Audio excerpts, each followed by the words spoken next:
पुरी जिला गोप चारिछक रोड बस्ती निकट में 12 वर्षर छात्र उपर चढ़ीगला मालबुझी ट्रक गुरुतर छात्र को भुवनेश्वर स्थानांतर कर उत्त्यक्त लोके गोप चारिछक रास्ता को अवरोध कर घटनास्थल में गोप पुलिस तदंत आरंभ कर बजार को जाऊा बेले छात्र गोड़ उपर चढ़ी जाता ट्रक गुरुतर छात्र गोप बस्ती अंचल मोहम्मद जुनेद नवम श्रेणी छात्र बोली जमापड़ी। छोट पिलाटा बस्तीर नवम श्रेणी छात्र गोप निगमंत स्कूल से बजार कौन कम आसुदार गोटे बड़ गाड़ी 12 चकिया डाला गोटे गाड़ी धक्का देती अवस्था तार बहुत गुरुतर अच्छी बर्तमान भुवनेश्वर रेफर कर गोप सीएससी डॉक्टर आम भी प्रशासन को अनुरोध करुँ गाड़ी जो भाई एत स्पीड जाऊँगी शह शह गाड़ी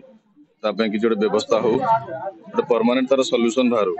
क्या पिला जीवा आसार स्कूल टाइम रोचे सब रोज गाड़ी किसी कटकणा ना नो एंट्री मात्र कथार आईन चलती किंतु तार किसी कार्यक्रम होना